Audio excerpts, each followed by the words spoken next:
आज हम याद करते हैं हिंदी भाषा का संवैधानिक महत्व, कि हिंदी का संविधान में क्या महत्व रहा और हिंदी को राजभाषा किस प्रकार बनाया गया।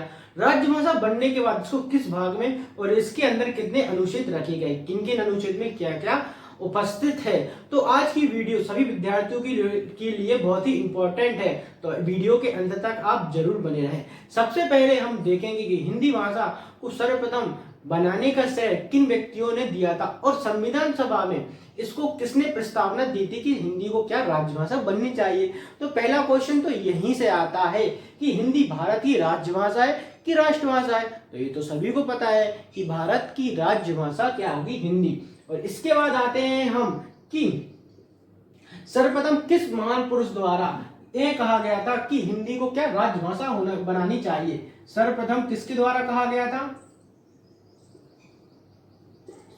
सर्वप्रथम राजभाषा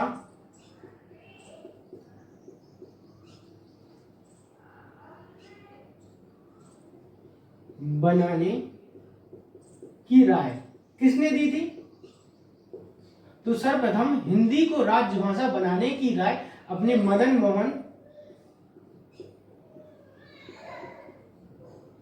मोहन मालवीय ने कहा था कि हिंदी को भारत की क्या बनानी चाहिए, राजभाषा बनानी चाहिए। इसके बाद आता है कि संविधान सभा में किसने प्रस्तावना दी थी कि संविधान सभा में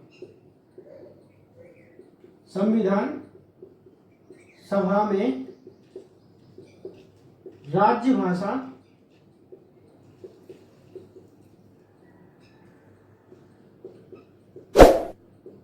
बनाने की प्रस्तावना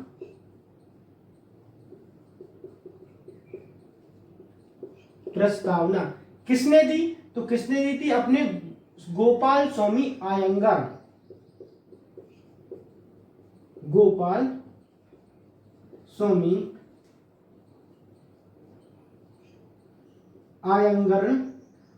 ने क्या कहा था? तो गोपाल स्वामी आयंगर द्वारा संविधान में हिंदी को राजभाषा बनाने की प्रस्तावना दी थी कि इन्होंने कहा था कि हिंदी को क्या बनाना चाहिए, राजभाषा बनाना चाहिए। पहले क्वेश्चन पूछा जाए कि सर्वप्रथम किसने कहा था या किसने अपनी राय दी थी कि हिंदी को राजभाषा बनाना चाहिए, तो मदन मोहन मालवीय ने कहा था। इसके बाद अगर पूछा जाए संविधान सभा में किसने प्रस्तावना दी थी, तो गोपाल स्वामी आयंगर ने इसकी प्रस्तावना दी थी। और इसके बाद पूछा जाता है कि संविधान सभा में क्या हुआ था? संविधान सभा में राजभाषा बनाने के लिए वोटिंग हुई थी। तो वोटिंग हुई थी तो दो भाषाओं में हुई थी। एक तो किसमें हुई थी?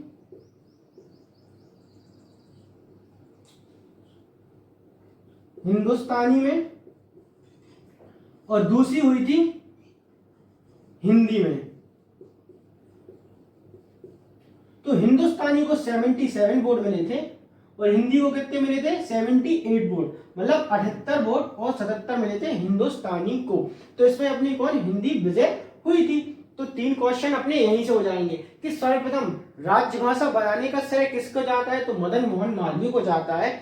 और संविधान सभा में किसने कहा था कि हिंदी को राजभाषा बनाना चाहिए? तो गोपाल स्वामी आयंगर ने कहा था। और संविधान सभा में जब वोटिंग हुई थी कि किसको राजभाषा बनानी चाहिए, हिंदुस्तानी को बनानी चाहिए कि हिंदी को बनानी चाहिए, तो किसको? हिंदी को 78 वोट मिले थे। इसके बाद देखते हैं क्या देखा, तो फाइनली हमारी 14 सितंबर 1949 को क्या हिंदी को राजभाषा के रूप में स्वीकार कर लिया गया। हिंदी को राजभाषा कब बनाया गया?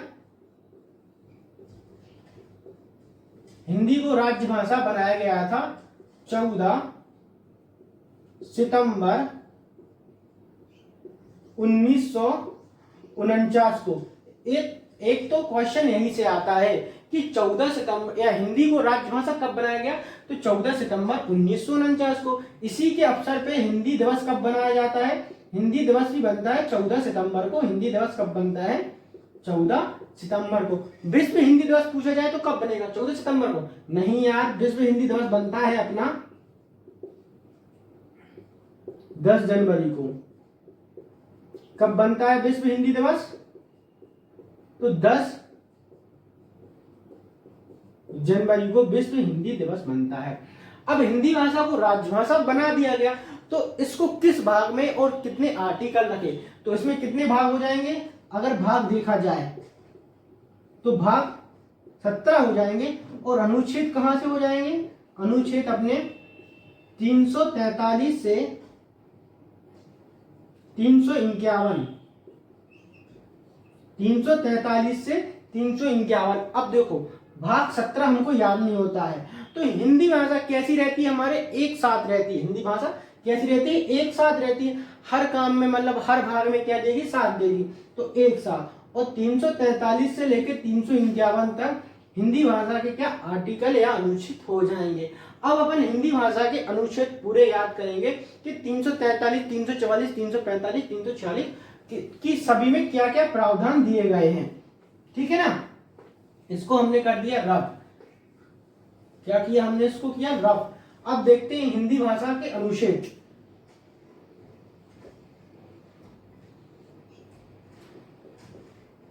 तीन 343, 344, 345, 46, 47, 48, 49, 50, 51। तो अनुच्छेद मैं आपको एक एक मुंह जुबान याद करा दूंगा। सबसे पहले अनुच्छेद 343 में क्या कहा गया है? अनुच्छेद 343 में कहा गया है कि भारत की राज्य भाषा क्या होगी? तो भारत की राज्य भाषा अपनी हिंदी होगी। क्या होगी? हिंदी होगी। और लिपि कौन सी होगी? भारतीय लिपि होगी अपनी।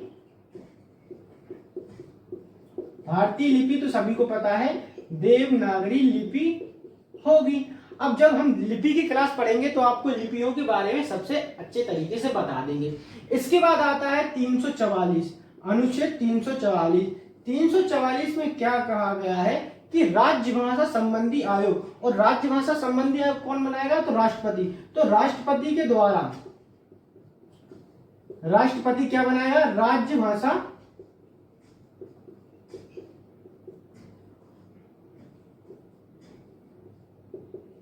संबंधी आयोग। अब आर्टिकल 344 इंपॉर्टेंट इसलिए हो जाता है कि राष्ट्रपति क्या बनाता है? हिंदी भाषा के लिए राजभाषा संबंधी आयोग। तो अब हम आयोगों को पढ़ेंगे कि इसके लिए कौन सा सर्वप्रथम आयोग और इसके कितने अध्यक्ष थे। क्या पढ़ेंगे? आर्टिकल 344 में किस प्रकार आयोगों को गठन किया गया है।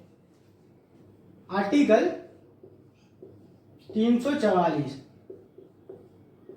राज्य भाषा आयोग। अगर अपना एक क्वेश्चन पूछा जाता है कि सर्वप्रथम संविधान आयोग कौन सा बना था, तो अपना बना था 15 जुलाई, मतलब प्रथम बैठक हुई 15 जुलाई 1955। क्या हुआ? 15 जुलाई 1955 को सर्वप्रथम हिंदी भाषा संबंधी आयोग का गठन किया गया। आयोग की प्रथम बैठक हुई। क्या? प्रथम बैठक हुई। क्या अगर आपसे पूछा जाता है कि सर्वप्रथम हिंदी भाषा संबंधी आयोग की प्रथम बैठक कब हुई है, तो 15 जुलाई 1955। अब इसके अध्यक्ष महत्वपूर्ण हो जाता है। इसके अध्यक्ष कौन थे? तो इसके अध्यक्ष हो जाएंगे अपने B.G. खरे। देखो मुझे यह पता है आप B.G. खरे और B.G. पंत में बहुत कंफ्यूज हो जाते हैं कि पहले अध्यक्ष अपन B.G. पंत लगा देते हैं। क्या लगाते हैं? B.G. पंत लगा देते हैं। लेकिन मैं आपको बताऊं, देखो G और J, G कितने नंबर पे आता है? ABCD में 7 नंबर पे। और J कब आता है? तो J आता है 10 नंबर पे।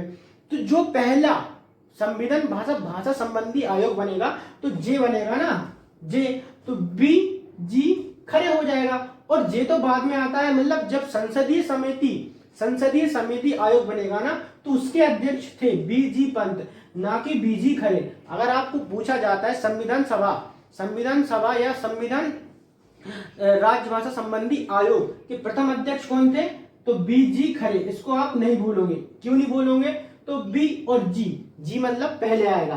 तो बीजी पंत को हम कब पढ़ेंगे, जब संसदीय समिति बनेगी। तो इनके द्वारा क्या हुई, प्रथम बैठक हुई, और बैठक के अध्यक्ष कौन हो जाएंगे, तो बीजी खरे। अब इनके द्वारा रिपोर्ट कब प्रस्तुत की गई, रिपोर्ट कब दी गई, तो रिपोर्ट दी गई थी 1956 को। इसमें रिपोर्ट प्रस्तुत की गई, और रिपोर्ट में कितनी 19 बिंदुआं हुई, 19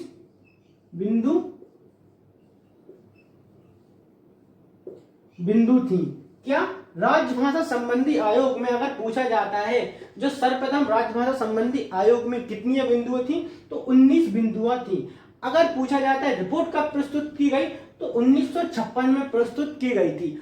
आयोग की सर्वप्रथम बैठक कब हुई थी, तो 15 जुलाई 1955 को इसकी बैठक हुई थी। तो हमने इसमें क्या देखा, आर्टिकल 344 में क्या था, तो राजभाषा संबंधी आयोग, और राजभाषा संबंधी आयोग कौन बनाता है, तो राष्ट्रपति बनाता है। अब इसके लिए भैया जितना कंप्लीट हो गया, अब इसने रिपोर्ट प्रस्तुत की है, तो इसकी जांच कौन करेगी, इसकी जांच संसद करेगी। तो संसद द्वारा एक कमेटी बनाई गई। क्या बनाई गई, संसद द्वारा एक कमेटी का गठन किया गया। उस कमेटी का नाम क्या हो जाएगा, संसदीय कमेटी हो जाएगा, संसदीय आयोग, संसदीय आयोग। अब संसदीय आयोग का गठन कब हुआ था, तो संसदीय आयोग का गठन हुआ था 1957 में हुआ था। अब इसके अध्यक्ष पूछे जाते हैं, इसके अध्यक्ष पूछा जाए तो कौन हो जाएगा अपना, बीजी खरे होगा, क्या होगा, अरे बीजी पंत होगा। अभी देखा ना अपन ने, बीजी पंत, वल्लभ भाई पंत, ठीक है, क्या हो जाएगा, बीजी पंत इसके अध्यक्ष हो जाएंगे। और इनने अपनी रिपोर्ट कब प्रस्तुत की, तो रिपोर्ट प्रस्तुत की थी इनने 1959, मतलब 2 साल बाद। कब की थी, 2 साल बाद। उनने अपनी 1 साल बाद की थी, जब प्रथम आयोग, राजभाषा संबंधी प्रथम आयोग बना था, तो 1955 में बना था। तो 1956 में उनने क्या कर दी, अपनी रिपोर्ट प्रस्तुत। देखो जैसे अपन ने देखा 1955 में प्रथम आयोग बना, तो उनने अपनी रिपोर्ट प्रस्तुत कब की, 1956 में की। अब भैया 1 साल तो गैप लिया, 1 साल गैप लिया, तो 1957 में क्या हुई, संसदीय आयोग बना। और 1 साल होने के बाद 1959 में क्या की, बीजी पंत ने अपनी रिपोर्ट प्रस्तुत कर दी। क्या कर दी, बीजी पंत ने अपनी रिपोर्ट प्रस्तुत कर दी। तो 343 और 344 अनुच्छेद देखने के बाद हमने क्या देखा है, अब आते हैं 345 कि 345 में क्या कहा गया है। तो अनुच्छेद 345,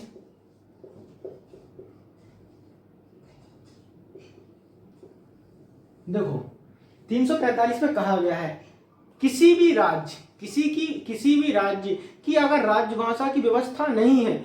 अब भैया जब व्यवस्था नहीं होगी तो राजभाषा को, उनके कार्यालय होंगे, आयोग होंगे, ठीक है, ऑफिस होंगे, तो वो किस भाषा में कार्य करेंगे, तो वो करेंगे अंग्रेजी भाषा।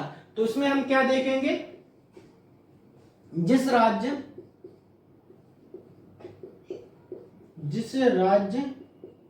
की राजभाषा की व्यवस्था नहीं है, तो वह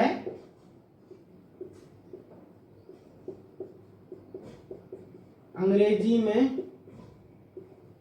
कार्य कर सकते हैं।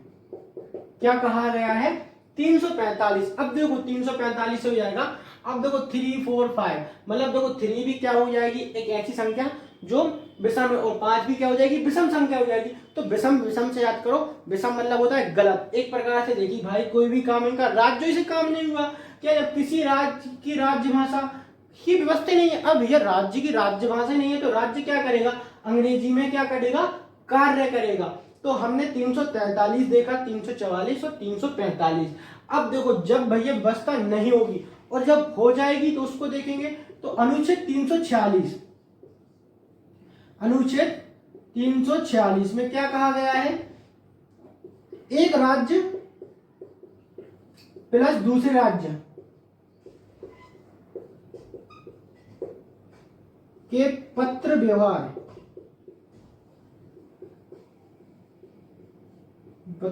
की भाषा। अब इसको समझिए, इसका अर्थ क्या हो जाएगा। देखो 345 में हमने क्या याद किया? तो 345 में याद किया कि किसी राज्य की राजभाषा की व्यवस्था नहीं है तो वो किस भाषा में अपना कार्य करेगा? तो अंग्रेजी में करेगा। अब इसके एक आर्टिकल बाद हमने देखा 346 में क्या देखा? एक राज्य और दूसरे राज्य, जब एक राज्य दूसरे राज्य को पत्र व्यवहार करेंगे ना, तो वो किस भाषा में करेंगे? वो करेंगे अपनी राज्य भाषा। किस में करेंगे?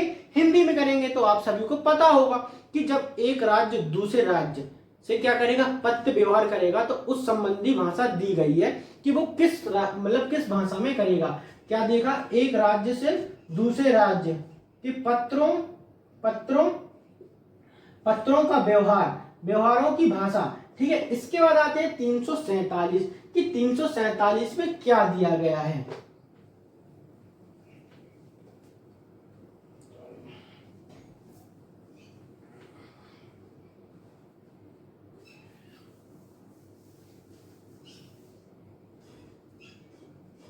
अनुच्छेद 347 में क्या कहा गया है? देखो ऐसे ऐसे राज्य या ऐसा क्षेत्र, किसी भी क्षेत्र की भाषा ले लीजिए। जैसे आप बघेली ले लीजिए, बघेलखंड। तो अगर किसी जनसंख्या के आधार पे एक कोई निश्चित भाषा बोली जाती है, क्या जनसंख्या के आधार पे राज्य भाषा का क्या करना? निश्चित करना कि यार यहाँ की भाषा क्या होगी। तो आर्टिकल 347 में क्या दिया गया है? तो आर्टिकल 347 में दिया गया किसी राज्य की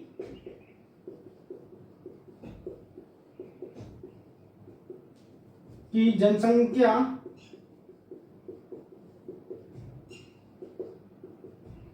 के अनुविभाग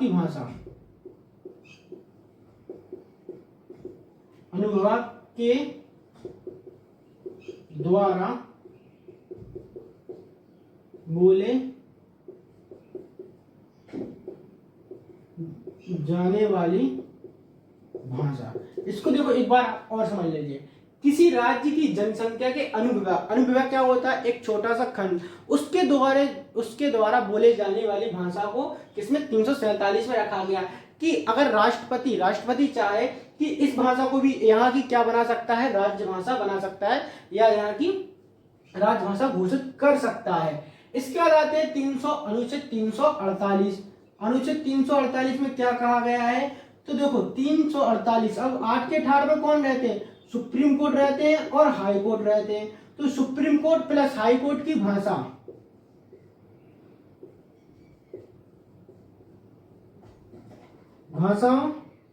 के बारे में बताया गया है। क्या कहा गया है कि 348 मतलब 8 के ठाट में। अब 348 में क्या कहा गया है कि 8 के ठाट में कौन रहता है? एक तो सुप्रीम कोर्ट रहता है और एक क्या रहता है? High court. तो सुप्रीम कोर्ट और हाई कोर्ट की भाषाओं के बारे में बताया गया। अब आते हैं 349 की। 349 में क्या है?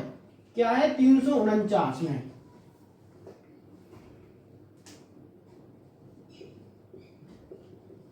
349 में दिया गया है कि जब भी कोई भाषा संबंधी आयोग को राष्ट्रपति के पास प्रस्तुत किया जाएगा तो उसकी क्या शर्त और क्या नियम होंगे। कैसे याद किया हमने? भाषा संबंधी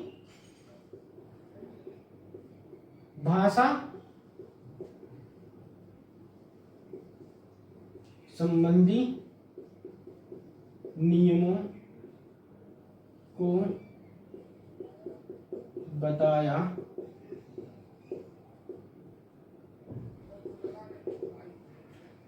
अब इसको भी कैसे याद कर? देखो 349 में क्या कहा गया है? भाषा संबंधी नियमों को बताया गया। भैया कैसे? कि यार जब तुम राष्ट्रपति के पास प्रस्तुत कोई भी अधिनियम ले जाओगे ना, तो उसको किस प्रकार ले जाएगा? पूरी इसमें शर्तें रखी गई हैं। किससे? इसमें रखी गई हैं शर्तें। किससे? जो अपन राज्य भाषा आयोग बनाते हैं ना, अगर कोई भी राजभाषा अपनी भाषा को लेकर भाषा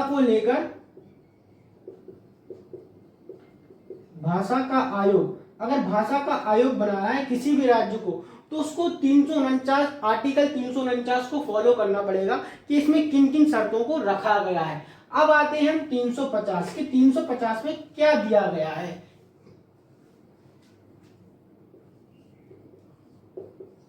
देखो 350 का अर्थ क्या निकलता है। 350 का अर्थ निकलता है कि जनसाधारण की जो भाषा है ना उसकी समस्याओं को दूर करना।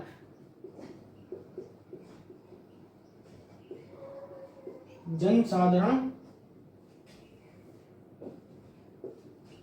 भाषा की समस्याओं को दूर करना। अच्छा, इसका अर्थ क्या निकलता है। देखो इसका अर्थ मैं आपको समझाता हूं कि 350 मतलब होता है 50-50।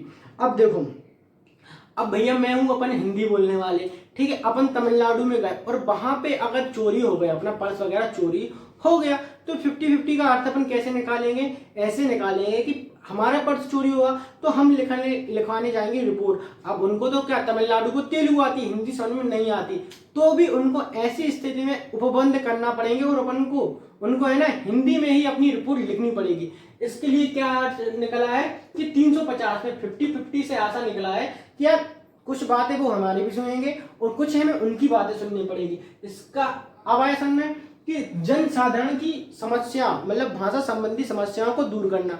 अगर हमारा पर्स चोरी हो गया, 50-50 मैच देखने गए हम, कहाँ, तमिलनाडु गए, अब तुम्हारा पर्स चोरी हो गया, अब तुम्हें रिपोर्ट लिखवानी है। अब हमें आपको रिपोर्ट लिखानी होगी तो किस भाषा में लिखाऊंगी, तेलुगु तो हमें आती नहीं है, तो उनको हिंदी में लिखनी आपकी रिपोर्ट पड़ेगी। इसके देखते हैं 350 का होते हैं और 350 खा होता है, दोनों इंपॉर्टेंट हो जाती। 350 खा में क्या दिया गया, बच्चों को उनकी मातृभाषा में शिक्षा, बच्चों को उनकी मातृभाषा में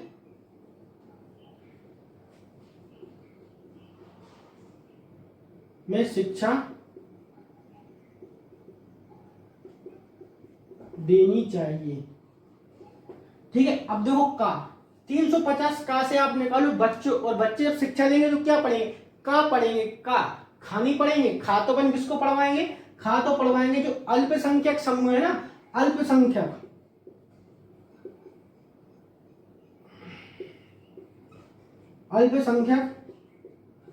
वर्गों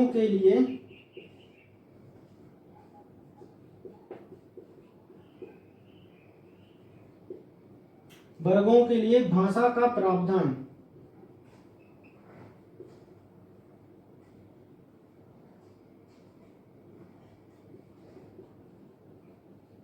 क्या हो जाएगा, भाषा का प्रावधान। अब खा से रहता है अल्पसंख्यक। देखो अल्पसंख्यक बच्चों को या किसी को भी खाने की लाले पड़ जाते हैं, तो खा से हमने निकाला क्या, अल्पसंख्यक वर्गों के लिए, अल्पसंख्यक वर्ग के लिए भाषा का प्रावधान की अल्पसंख्यक की जो भाषा होगी इसको रखा गया 350 खा में रखा गया। 350 में क्या देखा था, 350 में देखा था हमने जनसाधारण की भाषा की समस्याओं को दूर करना। अब 351 आर्टिकल 351 में आप सभी को पता है क्या रखा है, तो हिंदी भाषा का विकास। क्या रखा है, हिंदी भाषा का विकास।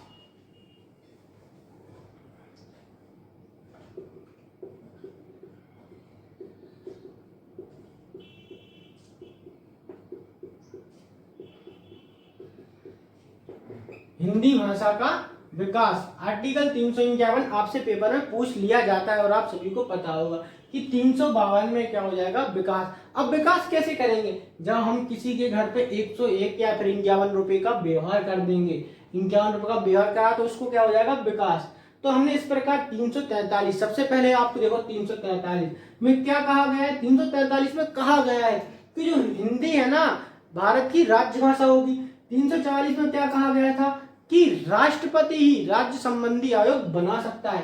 345 में क्या कहा गया था, तो 345 में कहा गया था किसी राज्य की अगर राजभाषा की व्यवस्था नहीं है तो वो अपना कार्य अंग्रेजी में कर सकता है।